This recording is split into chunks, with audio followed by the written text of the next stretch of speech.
کانت لہم جنات الفردوسی نزلا۔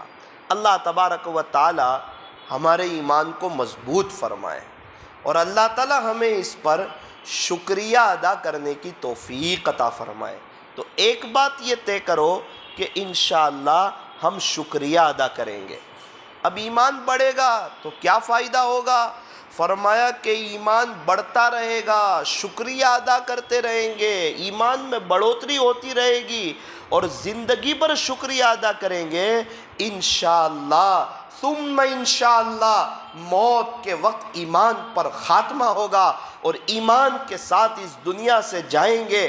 ایسا نہیں ہو سکتا کہ بندہ ایمان پر شکریہ ادا کرتا ہو، الحمدللہ پڑھتا ہو، اللہ کا شکریہ ادا کرتا ہو، اور بغیر ایمان کے دنیا سے چلا جائے، بغیر کلمے کے دنیا سے چلا جائے۔ ایسا نہیں ہو سکتا۔ میرے عزیزو، ایک بات یاد رکھنا کہ اللہ کے شکر گزار بندے ہر زمانے میں اور بہت ہی تھوڑے ہوتے ہیں۔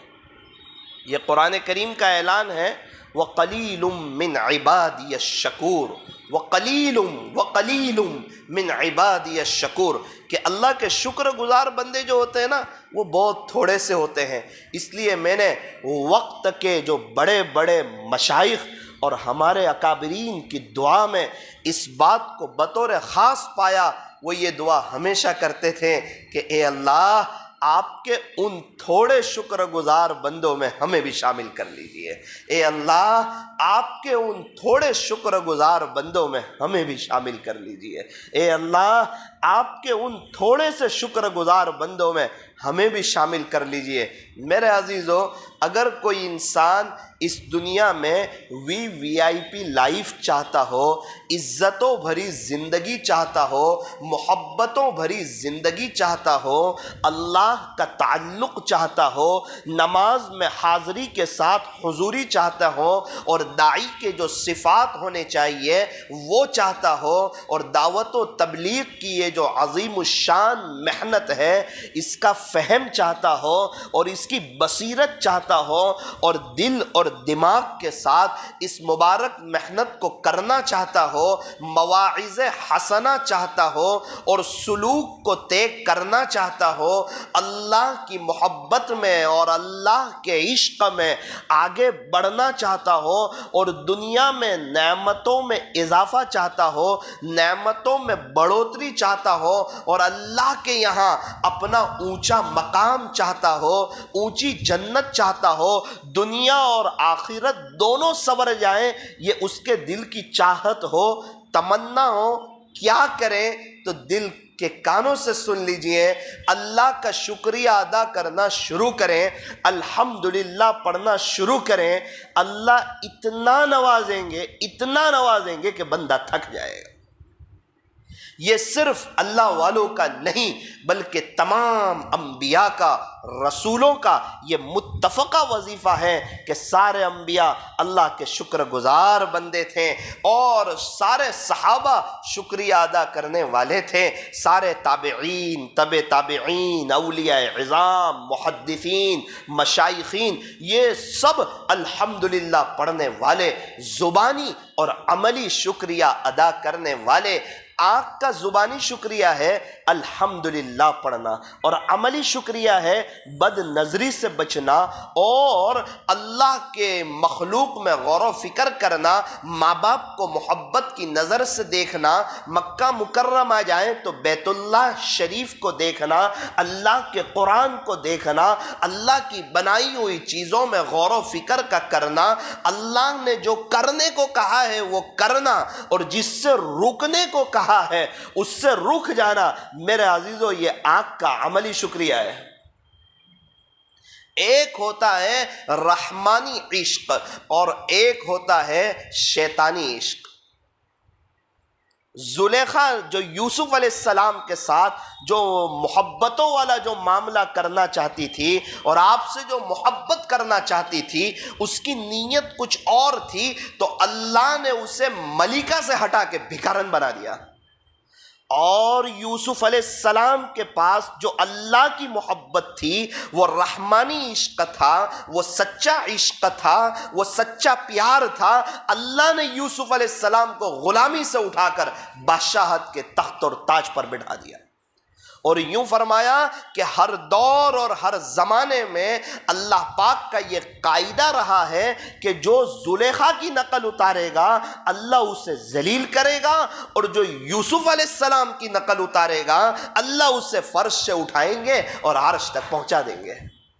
ہمیں تو اللہ کا دیدار کرنا ہے، اللہ کو دیکھنا ہے۔ جو آنکھیں دنیا میں غلط دیکھے گی، بد نظری کرے گی اور سڑکوں پر غلط دیکھے گی، ناجائز چیزوں کو دیکھے گی اور اللہ کو ناراض کرنے والے کام کرے گی، آپ مجھے یہ تو بتاؤ وہ اپنے اللہ کا دیدار کیسے کر سکے گی؟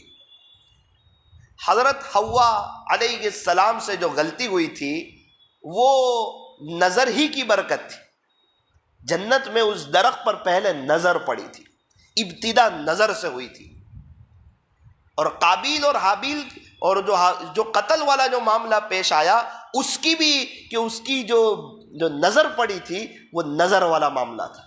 یہ نظر جو ہے یہ بڑی خطرناک ہے۔ ایک شخص مصر کے جامع مسجد کے مؤذن تھے، اذان دینے کے لیے گئے تھے، ایک بد نظری ہوئی، اللہ اتنے ناراض ہوئے کچھ ہی وقت کے بعد عیسائی بن کے دنیا سے ان کو اٹھایا گیا۔ اور ہم اس آنکھ کو بہت نارمل لیتے ہیں، حالانکہ جس کی آنکھ قابو میں اس کا دل قابو میں، اور جس کا دل قابو میں اس کی شرمگاہ قابو میں، اور یہ چیزیں قابو میں آ جائیں پھر بندہ ولایت کے اعلیٰ مقام تک پہنچ جاتا ہے۔ اس لیے فرمایا کہ اس دور میں جو شخص اپنی آنکھ کی حفاظت کر لے گا اللہ اس کو ولایت کا نور عطا فرمائیں گے، اور جو شخص بد نظری سے بچتا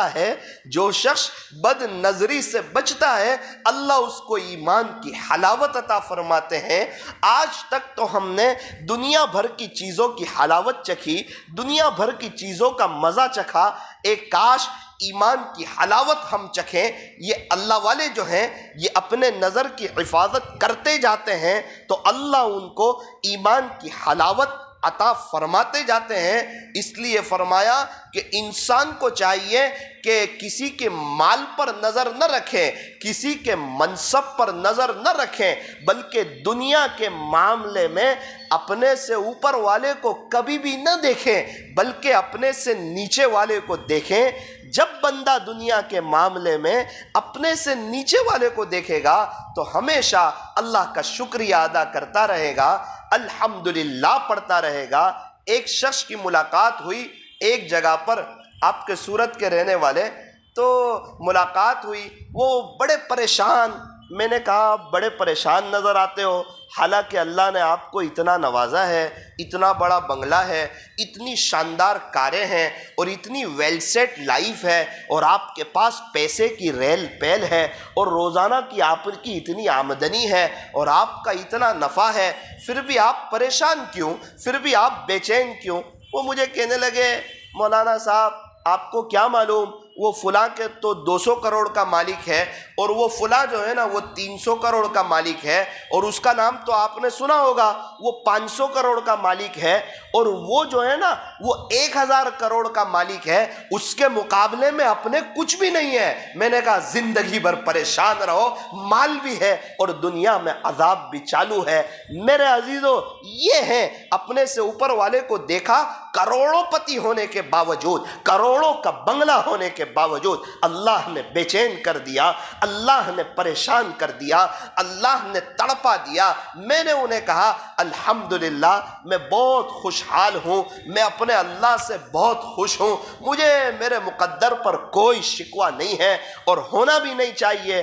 وہ مجھے کہنے لگے مولانا صاحب آپ کیسے اتنے خوش ہو، آپ کا کون سا اتنا بڑا بزنس ہے اور آپ کی کون سی اتنی بڑی بڑی فیکٹریاں چلتی ہے، ہمارا تو اتنا بڑا بزنس ہے۔ ہم پھر بھی پریشان حال ہے۔ میں نے کہا میرا عزیز میری بات سنو، میرے دو دوست ہیں، ایک وہ ہیں جن کے ساتھ میں گھومتا ہوں، ان کی تنخواہ 8,000 روپے ہے اور ان کے گھر میں کھانے والے 7 لوگ ہیں اور تنخواہ 8,000 ہے۔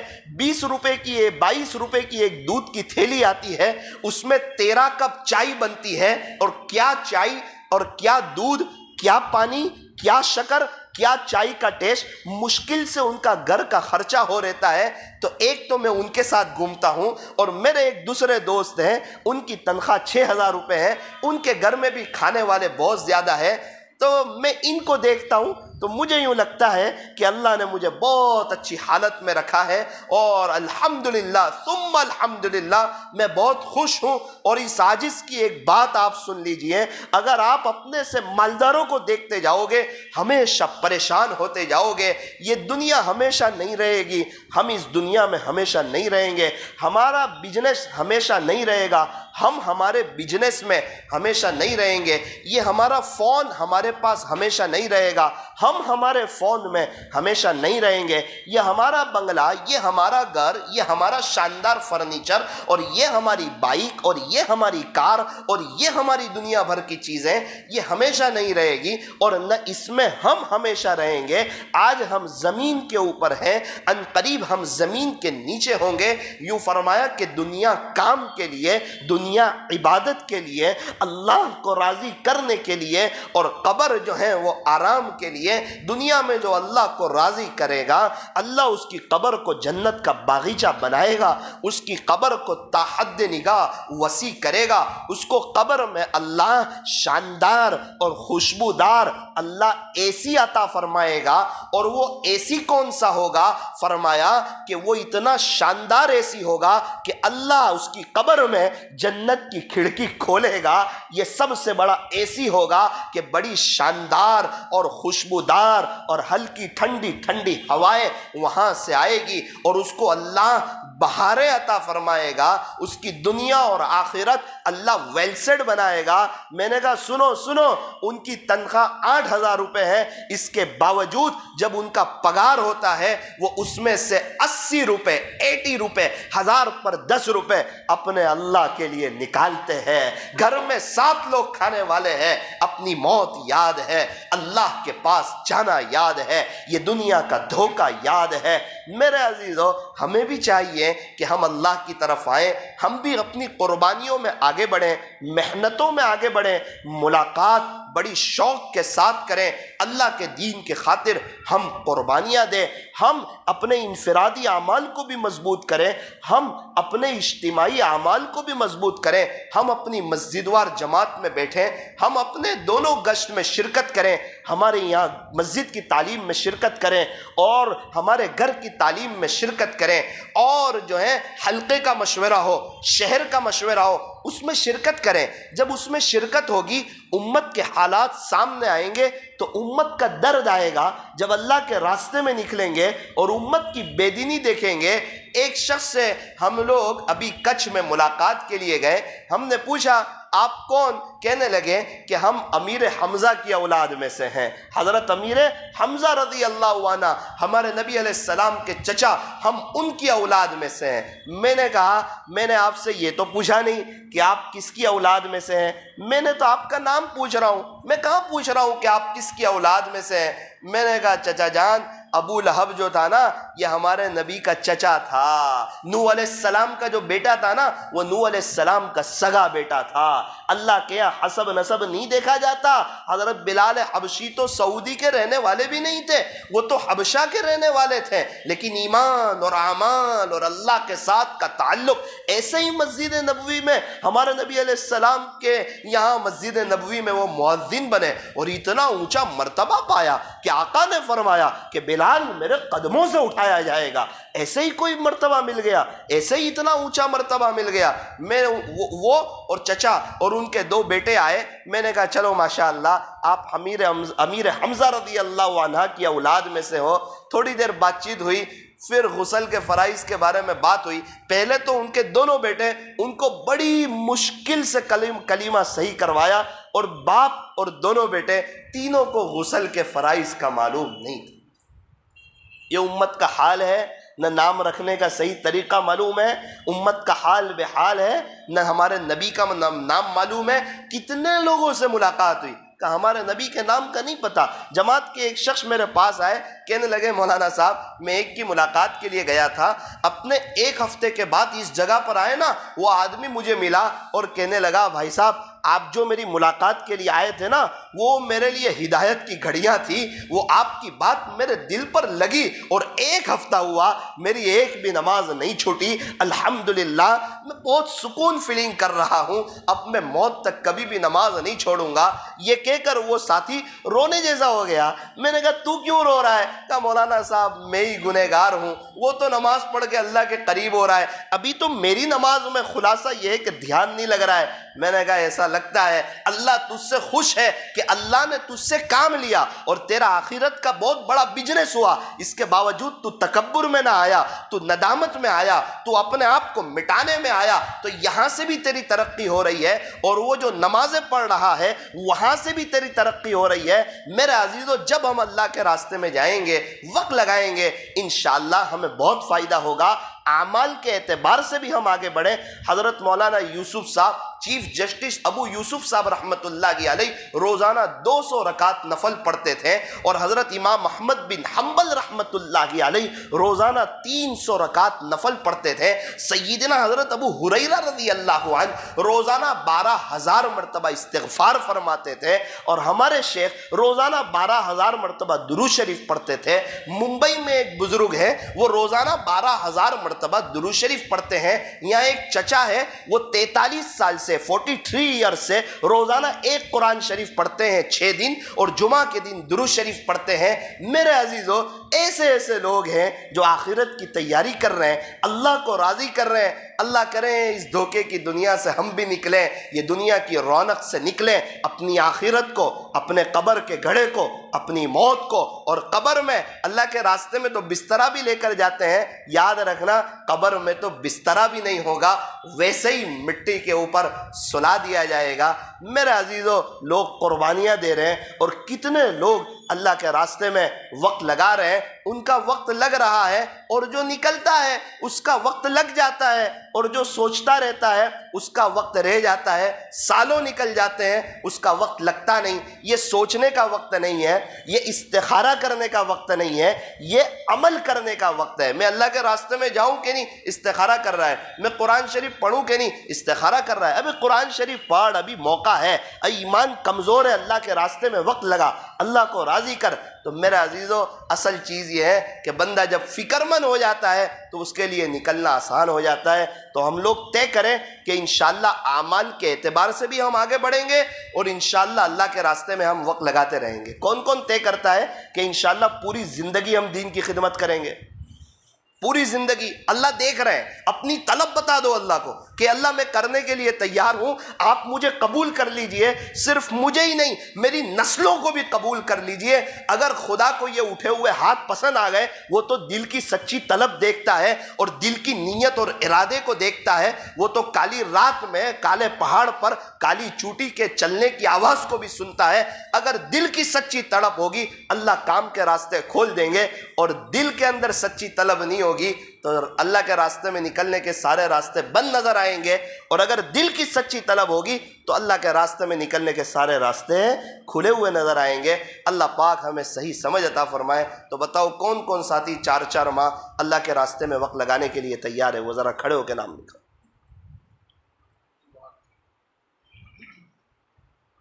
حافظ صدیق صاحب کا بھی۔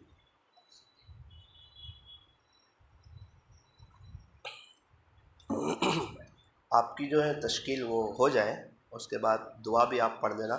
میں ذرا معذرت چاہتا ہوں، پال میں اصلاحی مجلس ہے، 9 بجے کا وقت ہے، تو تھوڑا پہنچنا مشکل ہو جائے گا، تھوڑا